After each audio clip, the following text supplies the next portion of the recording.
Hello, and welcome to Into the Night, a Five Nights at Freddy's podcast. I'm your host, Nick, and thank you for listening. Before we begin today's episode, I'd like to take a moment to talk about some of the behind-the-scenes stuff for the show. For starters, as of this recording, we have reached over 10,000 downloads. Which is absolutely incredible. I've never received so much love or support for any project in my life such as this. And I have all of you who listen to thank for that.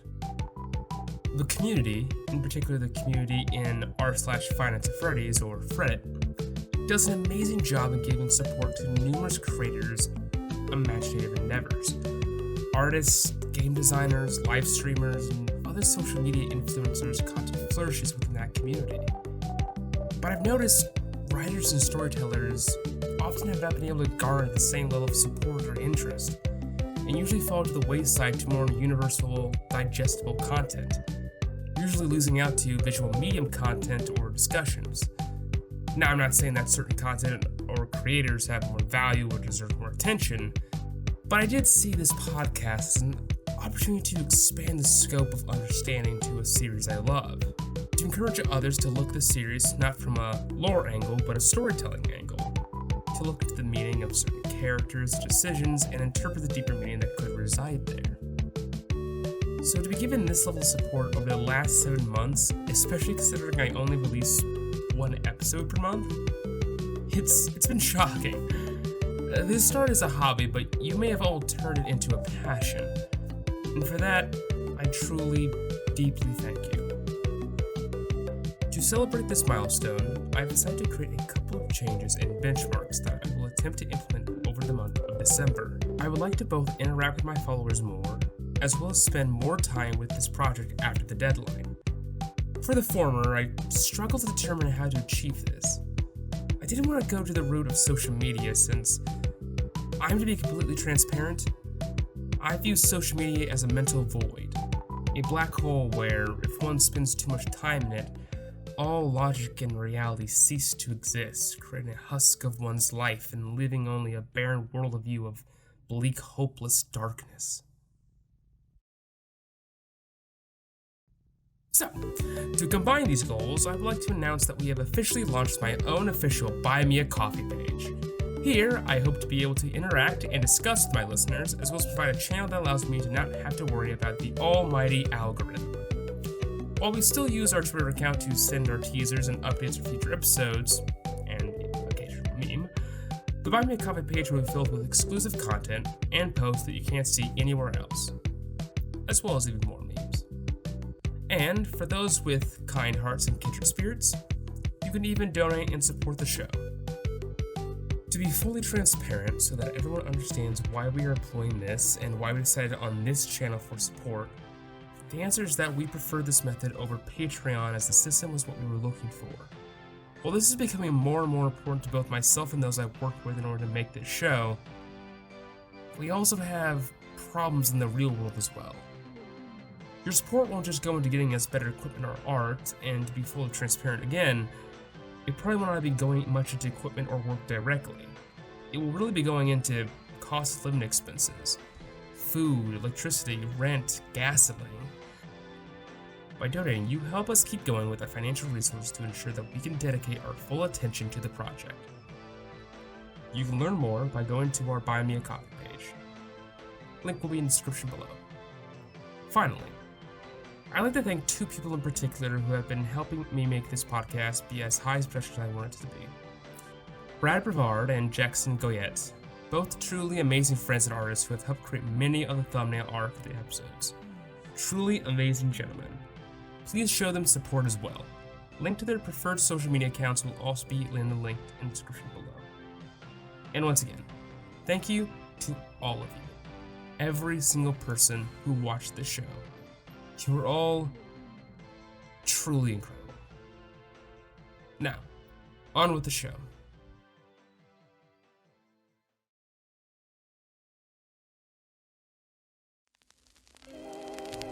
Just as the twilight approaches, so also does our next episode of Michael and his distressed adventure below the surface approach as well. Will he return to his duties, tending to the graveyard shift, or will he retire to his home to avoid a ghoulish fate by the cold hands of Incubus? All of that and more happening now.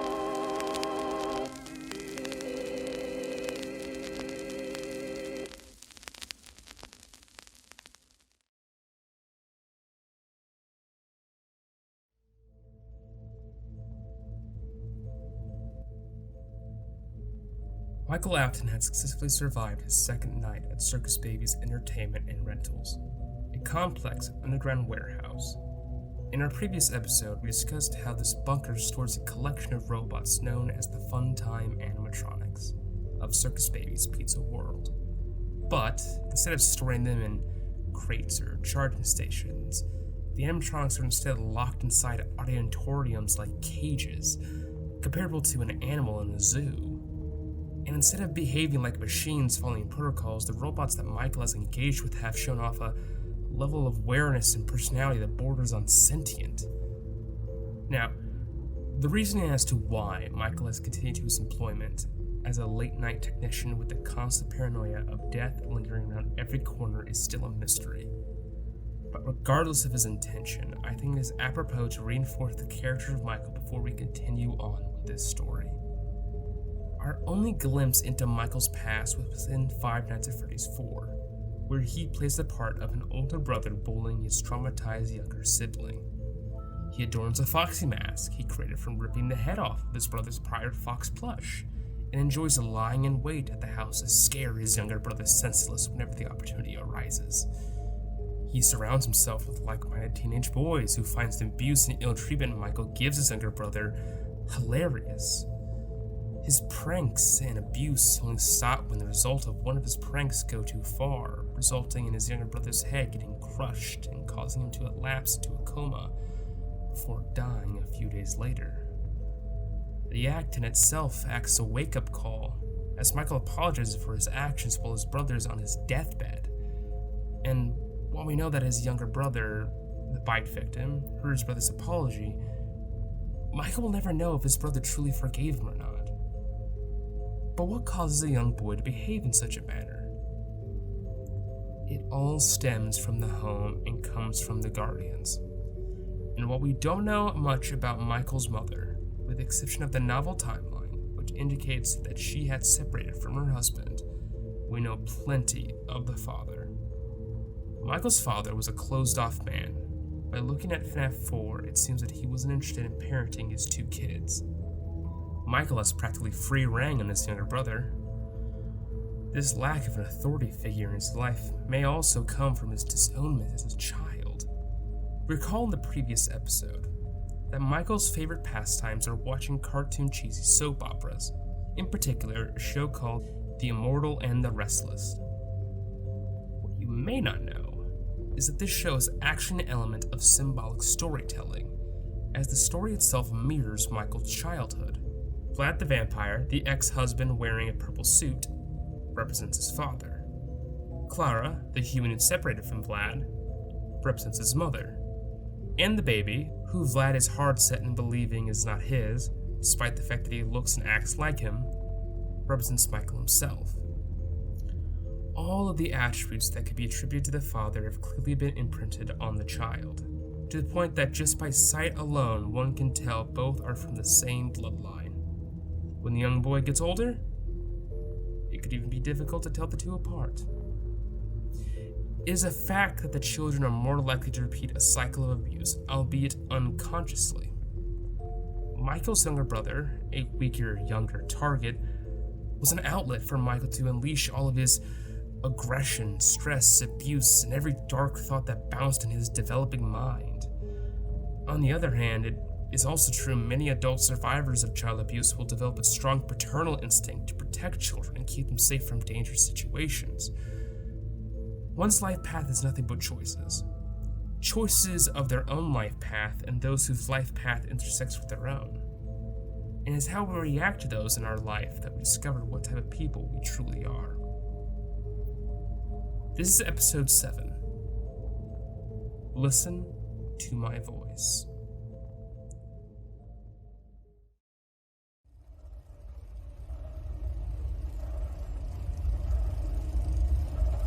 Welcome back to another pivotal night of your thriving new career, where you get to really ask yourself, what am I doing with my life?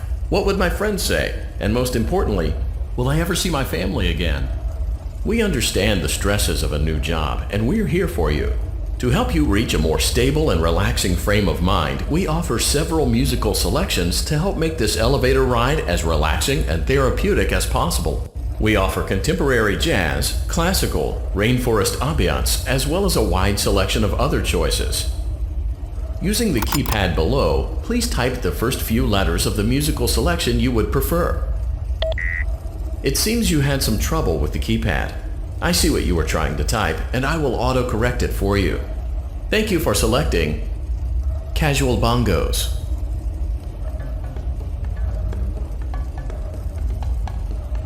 Michael has returned for his third night shift as a technician at Circus Babies. The long elevator ride to the vents to his workstation seemed to get longer each and every time. Not because the elevator was getting slower, but because hand unit was becoming more aggravating. It was becoming quite clear to Michael, in particular after his behavior the previous night, that hand unit was nothing more than a machine, a device with only pre-programmed responses. His concern for Michael's safety is more attached to the liability that would fall on Afton Robotics than Michael's personal safety. As Michael begins to crawl through the liminal space of the vent shafts, Ennard began to explain Michael's duties for the night. Due to unforeseen malfunctions from today's shows, your nightly duties will require you to perform maintenance that you may or may not be skilled enough to perform. It became necessary for technicians to attempt to disconnect Funtime Freddy's power module. However, they were unsuccessful. Allowing them to try again would be an inefficient path forward, as we would need to allow 6 to 8 weeks for recovery and physical therapy. You will need to reach the parts and service room on the other side of Funtime Auditorium to perform the procedure yourself. As Michael made it back to the primary control module, with all its familiar uncanny knickknacks and sickly green lime-like covering in the crawl space, Ennard also instructed him to carry out his routine duties for checking the Funtime Animatronics' ability to function. Michael turned towards the blower gallery and pressed the bright orange button to turn on the spotlight that engulfed Blower's stage, revealing Blower was on her stage, but not in a way that was intended. What filled the spotlight is what could only be described as a scene from a zombie movie. Miniature dolls that looked like porcelain versions of jointed mannequins used by artists had overrun the stage. The mini dolls, called mini arenas, had torn apart Ballora limb by limb. One held her chest and arms precariously, while another had his grip on her waist. One held up her head like it was a prize, while another held onto her left leg. Her right leg, left untouched, was still standing up on her stage, ready for her to dance. Michael, ready to press the controlled shock button, was left bewildered when hand unit found the situation not unusual at all. But seeing as hand unit really only cares that the animatronics are remaining on their respective stages, Ballora is technically fulfilling the requirement of cooperation. That said, it now leaves Michael even tenser, for not only does hand unit not care about his well-being, but it's also not possible the hand unit has limited vision across the facility, with potential blind spots that his programming won't pick up on. Michael turned towards the Funtime Auditorium to check on Foxy, who was nowhere to be seen on his stage. Hand unit once again found nothing unusual about this, which did not sate Michael's anxiety in the least bit. Hand unit then clarified that there was no need for Mike to check on Circus Baby today. He doesn't give a reason, but does make it explicit that Michael should not wander into areas around the facility that he has not been given authorized access to by hand unit. A buzzer goes off, and 2 simultaneous clicks in the sounds of doors made. And in perfect unison, the vent coverings for both Funtime Auditorium and Circus Gallery open. Michael lingers on the 2 desolate doorways as he considers his options. It was true that disregarding Hanya could potentially get him ejected, but it was also clear that Hanya didn't exactly have the best awareness of where exactly people and things were. For reasons unknown, Michael decides to leave Hand Unit temporarily behind in the primary control module, as he squirms and wiggles away at the dark metallic channel.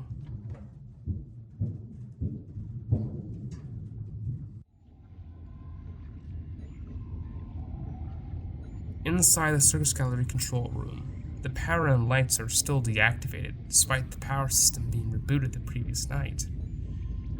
It felt like a dark-lit crypt, a cold ambience devoid of life surrounding every wall.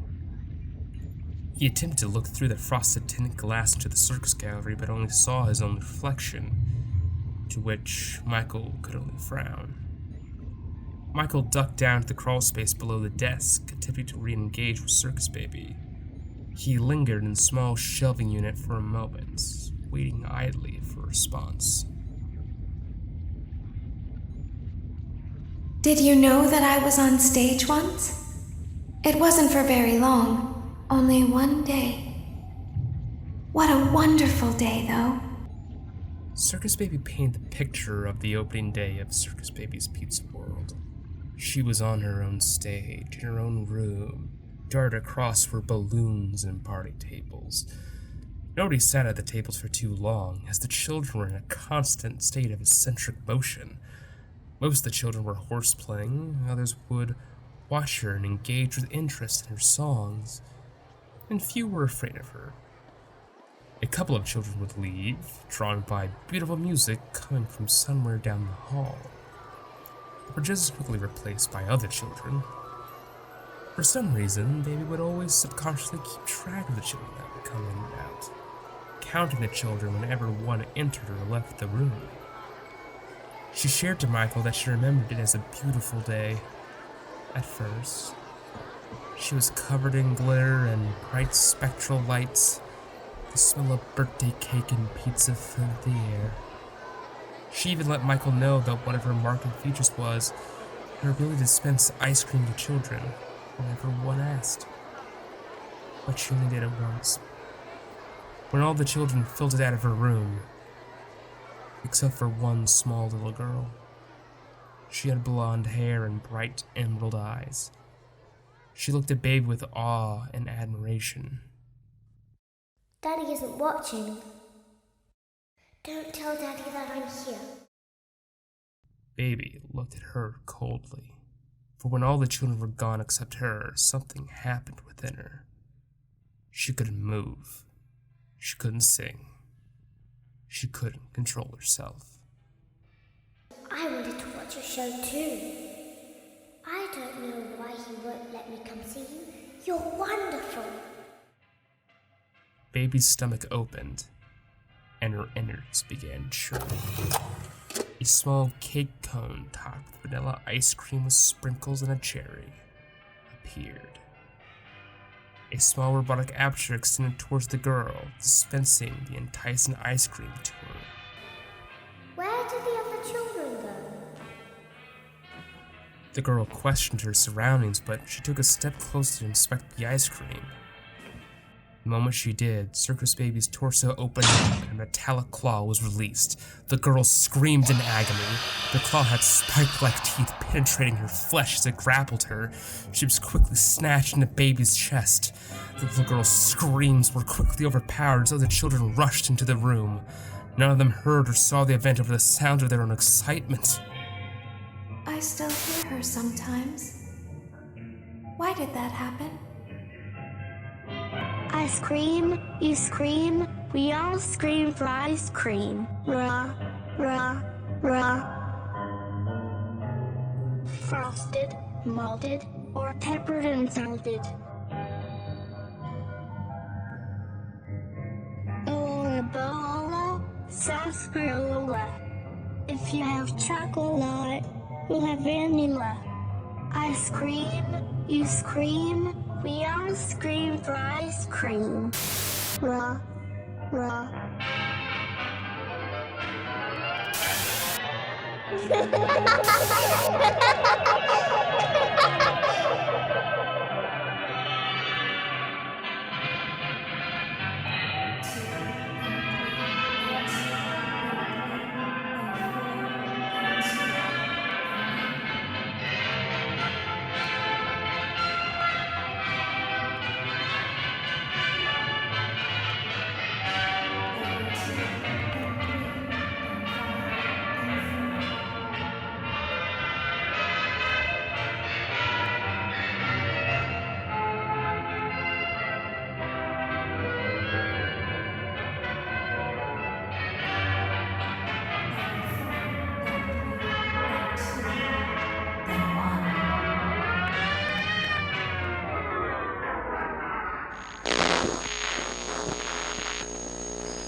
Great job reaching parts and service. It seems that Funtime Freddy is out of power, which should make your job much easier. The release switch for the chest cavity is located on the underside of the endoskeleton jaw. To reach it, we will first need to open the face plates. After leaving Baby behind and maneuvering through Funtime Auditorium, Michael enters Parts and Services, where he comes face to face with a depowered Funtime Freddy. Following handing its convoluted instructions, Michael is able to successfully remove Funtime Freddy's power module, as well as to deactivate his handful of bonbon, thankfully not having to endure another repeat of last night. To traverse the Funtime Auditorium, Michael used a flash beacon, which fills the auditorium with a bright light like a photographer's camera. Wherein Fun and Foxy darts across the room looking for Michael. See, the exception is, while Ballora operates on sound, Foxy operates on sight. So as long as Michael doesn't leave the light on too long for Foxy to find him, he can easily crawl his way through the auditorium. Foxy gave Michael hell when trying to get Parts and Services the first time, moving so silently and quickly that it looked as though he was teleporting across the room. But after leaving Parts and Services, the entire room was quiet. No matter how many times the room was lit up, Foxy was never there.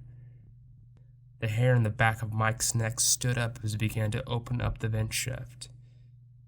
As out from the blackness, a white fox with golden irises tackled Michael with a loud metallic screech.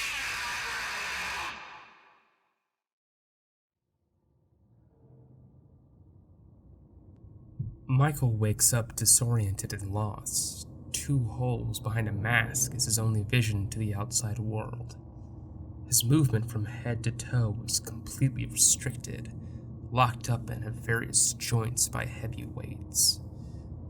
It was as if he was locked up in a jail cell with a straitjacket made out of rusted metal. Shh, be still and quiet. You've been sleeping for quite a while. I think they noticed that you never left the building last night. The cameras were searching for you, but they couldn't find you. I have you hidden too well. I kidnapped you. Well, that's a red flag.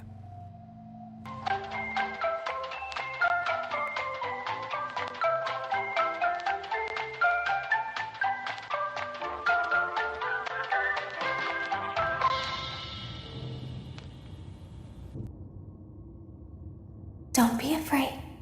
I'm not going to hurt you. I am only going to keep you for a little while. Try not to wiggle, though.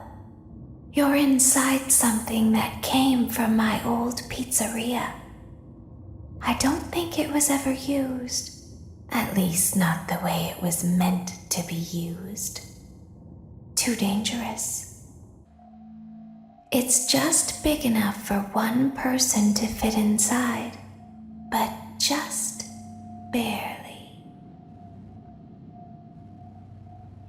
For those still unaware, Baby has stuffed Michael inside a Springlock Suit. The same type of suits that could snap at a moment's notice, penetrating the user's bodily organs with various metal rods, pulleys, and gears, like some form of a twisted bear trap. The same trap that Purple Guy would fall victim to in FNaF 3, becoming Springtrap. Baby explains to Michael that she has locked him in the scooping room, an uncanny repair room designed to help the robots get their insides removed without damaging the shell. She compares it to what a pint of ice cream would feel if it was scooped out with a spoon. But instead of delicious dairy goodness, it was metallic bodies. Uh-oh. It sounds like someone else is in the building. Shh. Okay, bring her over. Forward.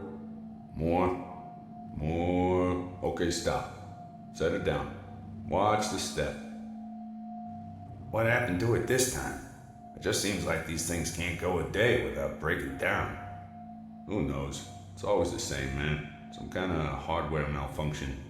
Well, hey, I have to be somewhere in 15 minutes, and this place gives me the creeps. Can we just get this over with? It's all automated. We don't have to be here for it. Just get her on the rollers and we can go.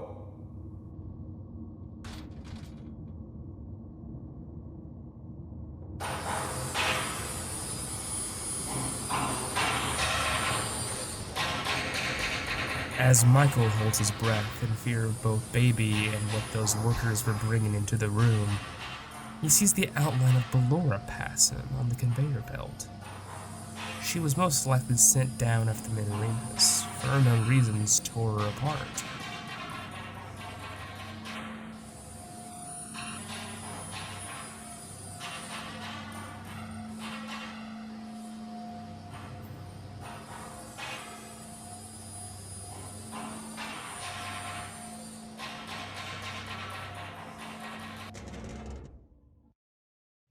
There's something very important that I've learned how to do over time. Do you know what that is? How to pretend. Do you ever play make-believe? Pretend to be one way when you are really the other? It's very important. Ballora never learns, but I do. They think there is something wrong on the inside. The only thing that matters is knowing how to pretend.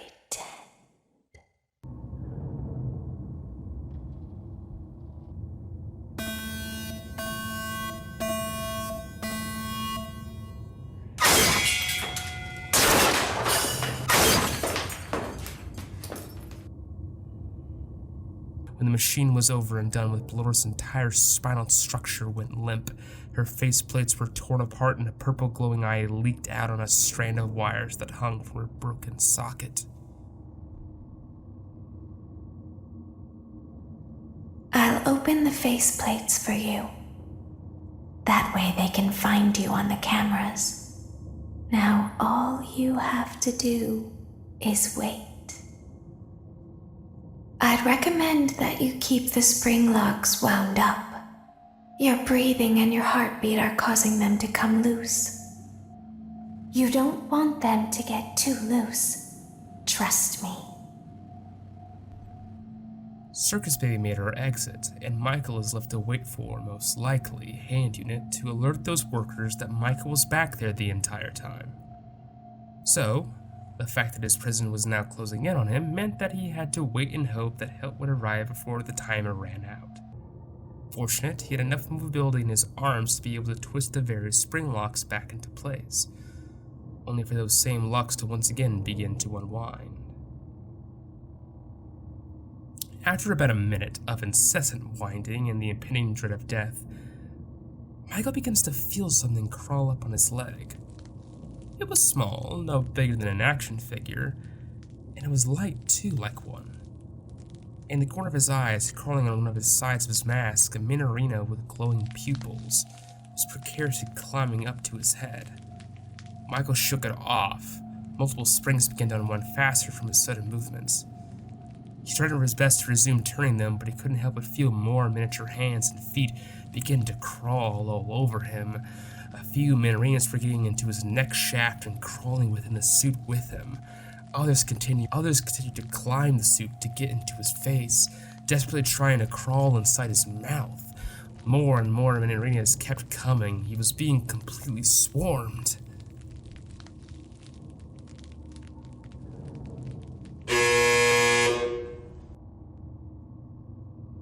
Michael is thankfully saved. After 3 minutes of this torture, he finally managed to escape. One can't help but to think that Michael reflected on what happened afterwards. He was allowed to go home early, and as he watched another episode of More on the Restless, one would expect him to finally throw in the towel and quit his night job. After all, Michael was just kidnapped and, at numerous times, almost killed in the past 4 nights alone. Michael will return again to finish up his graveyard shift. You know, This foolishness, this naivety or lack of understanding of danger, or unwilling to accept it, it reminds me of a story my father once told me. An old Cherokee legend. The story was called The Little Boy and the Rattlesnake. My father told it to me in a different manner, of course, but for the sake of clarity and giving credit to the originators of the legend, I'll be using the story provided by firstpeople.us. Quote, oftentimes, young boys were sent from a village in search of a vision. This was the case of one particular young native boy. He started to go up the top of the mountain in search of his vision. As he climbed up the mountain, the air got cooler and cooler, and he came upon a snake lying in the path. The snake was shivering and said to the boy, "Please help me. I can't move. I'm so cold that I can no longer make it any further down the mountain." The boy said to the snake, "No way, you're a snake. If I pick you up, you'll bite me."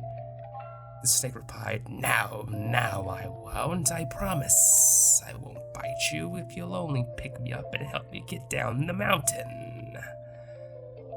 The little boy thought of it and finally picked up the rattlesnake and took it close to his chest, placing it inside his shirt, and continued climbing up the top of the mountain in search of his vision.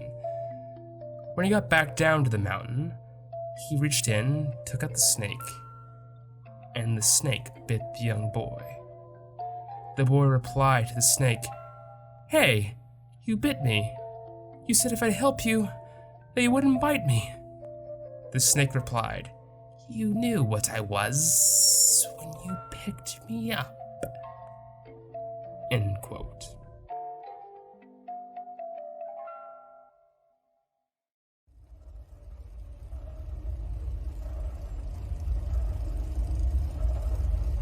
Welcome back to your last day on the job.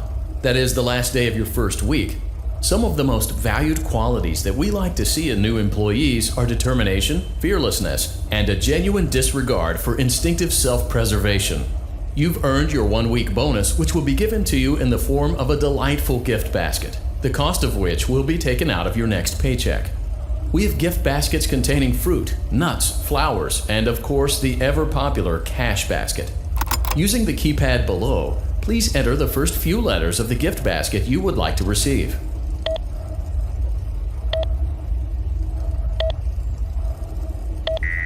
It seems you had some trouble with the keypad. It seems you had some trouble with the keypad. I see what you were trying to type, and I will autocorrect it for you. Thank you for selecting Exotic Butters.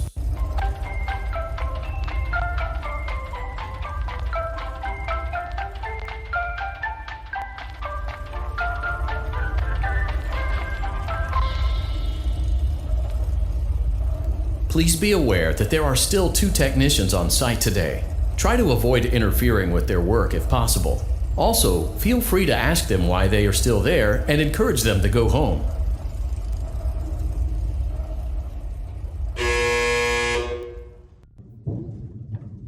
Michael makes his rounds crawling through the vents and performs his nightly duty of checking if Ballora and Foxy were on their stages.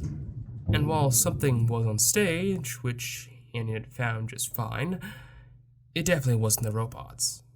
Instead, those 2 workers whom Michael had heard previously were hung by the neck and were currently swaying over the animatronics show stage.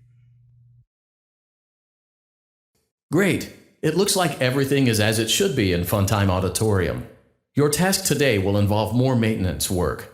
Circus Baby had a rough day and is in need of repair. You will be required to reach the parts and service room by once again sneaking through Funtime Auditorium. As always, please proceed with caution. Michael makes his way towards parts and service, where Freddy used to lie deactive, and comes face to face with Circus Baby. Her eyes are missing, and she lies slumped and lifeless on the conveyor belt like a corpse being propped up by another object. Great job reaching parts and service. Circus Baby has been deactivated for an unknown reason. It's your job to make sure she is structurally stable and secured to the conveyor. Our technicians will take it from there.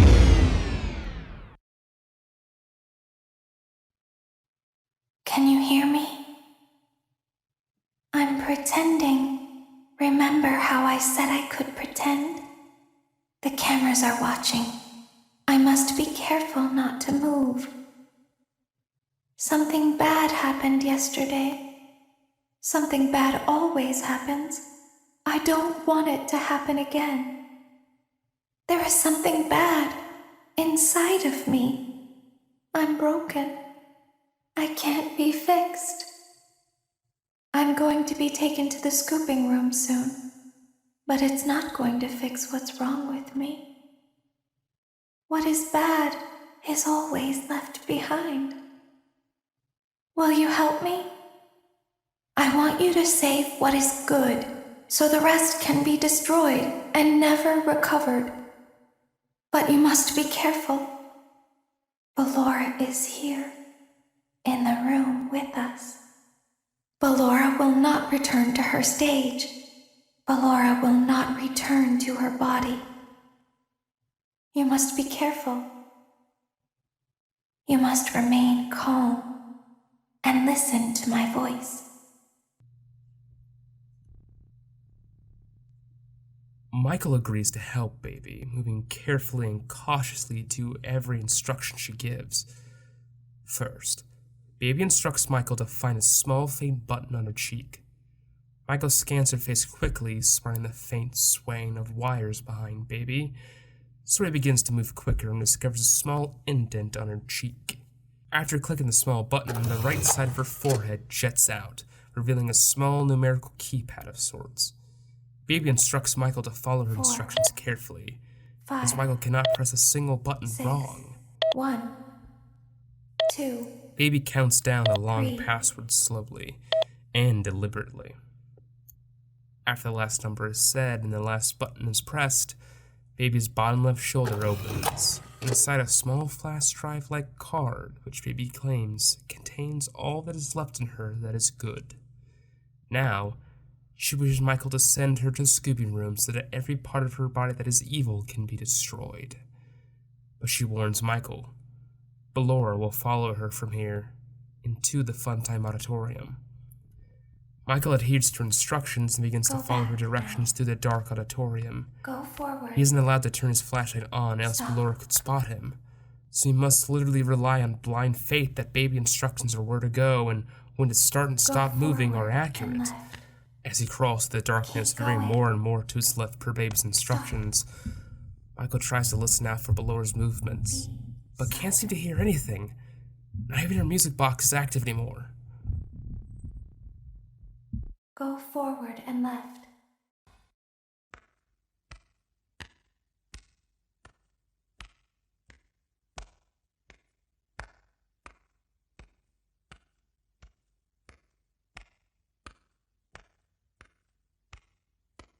Stop. She is right in front of you. Don't move. Michael lays still like a corpse and makes absolutely no sudden movements. He doesn't even dare to look up, even though he could still see the thing right in front of him. Baby tries to coo Ballora away, telling her that Michael is just here to help. A moment passes, and Baby informs Michael that Ballora is behind him. She won't follow him inside, for she is scared of the scooping room.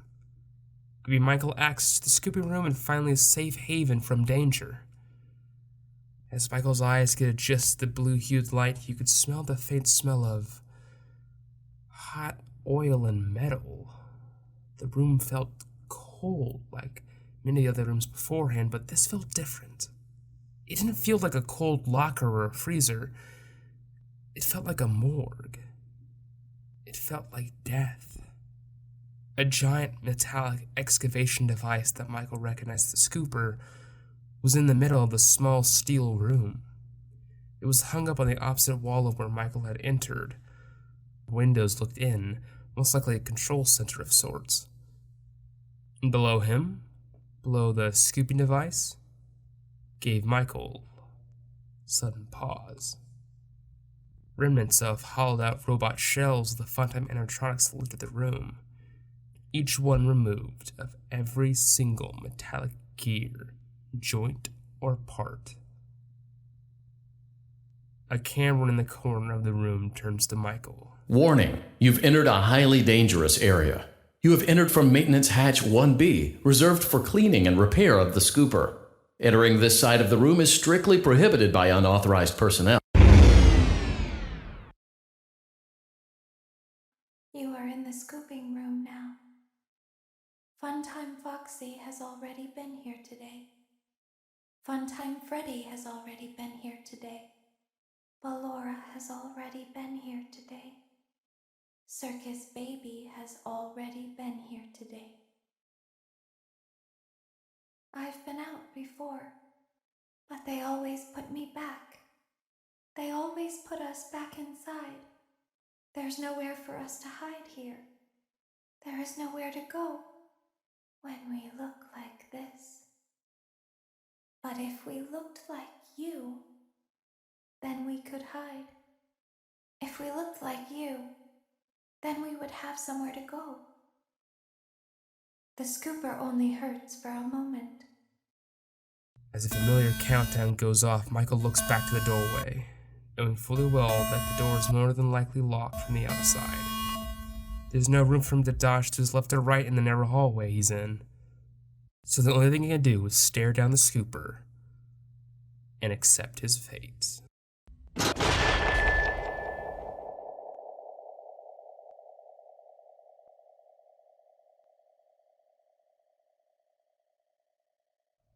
Days passed by on the streets on which Michael lived on.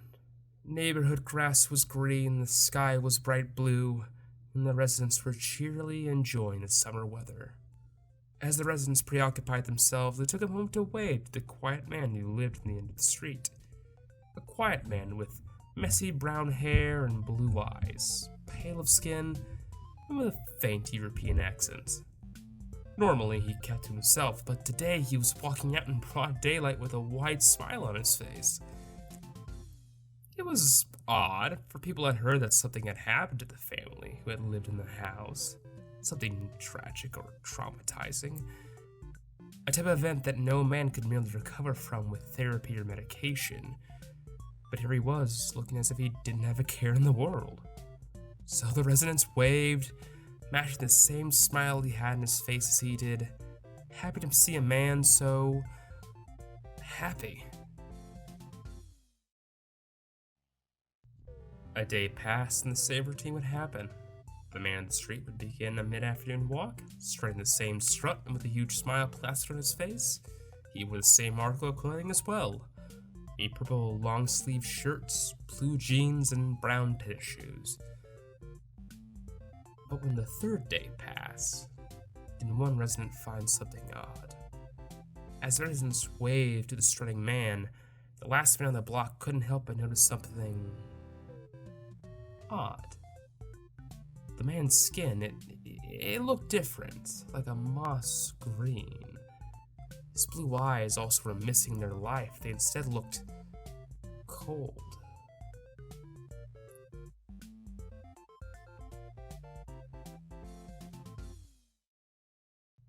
When the fourth day came, the man down the street's skickly green skin had become noticeable. The man was clearly brazen with some disease, but there was more to it. His hair had begun to fall, only tufts of it had lingered on his head. He was no longer walking with a strut, but instead lumbering on a fast-paced walk.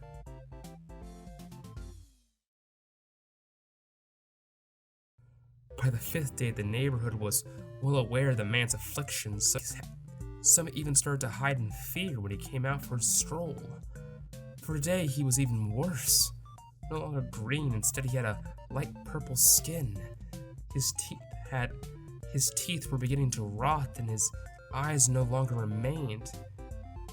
He literally looked like a man rotting, but how was he even moving if he was rotting? By the sixth day, he didn't appear like he was going to be moving much longer. His skin had degraded to the color of purple, and all his hair had finally fallen out. He was holding himself like a zombie, limping to his next meal, barely able to hold his head on his shoulders as he shuffled his feet on the concrete. Residents hid behind their homes and eventually locked their doors. The man stopped in his trek, and suddenly, the man began to gyrate. He tilted his head up and unhinged its jaw like a snake as his entire body convulsed with a passion and energy. He took one lean back and lurched his entire body forward, launching a spool of metallic wires and eyes into the sewer grates by the street. The purple body fell into itself, hollow, empty, and dead. You won't die. Something echoed through the You sewers. won't die. In a moment, the corpse on the ground You won't moved. die. You won't Its head die. picked You itself won't up with die. no conceivable support. Its back straightened out with no bones, You won't die. and its fists and legs flexed with no muscle. Inside the empty sockets where two beautiful eyes had laid, they had now been replaced with white specks of light in the deep recesses of the dark crevices. Inside the sewer grates, various glowing eyes emitted from the shadows. The various eyes of the metallic monstrosity. The monstrosity that hollowed out that man and wore him as a skin suit.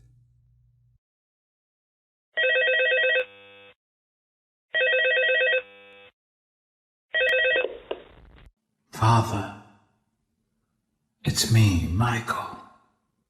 I did it. I found it. It was right where you said it would be.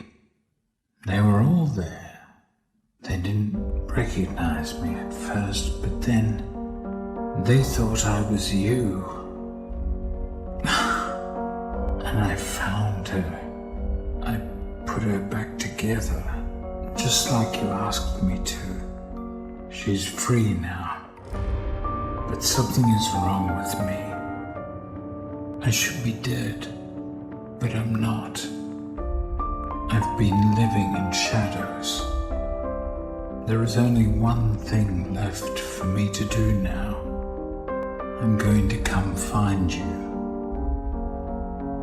I'm going to come find you.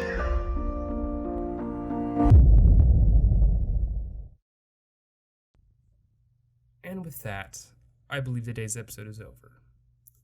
Thank you so much for listening. If you'd like to stay updated, please consider subscribing or sharing this podcast. It truly helps us broaden our reach. Consider following us on Twitter @FastBearPodcast or supporting us using the link in the description. Next episode, we'll be finishing up Sister Location, summarizing the finer plot points and mysteries left in the story. We'll be going over Michael Afton's motivation and who exactly Circus Baby is and what she truly wants, as well as discussing the finer details on why these animatronics have been locked underground. Once again, I've been your host, Nick. Thank you again for listening. Have a good night.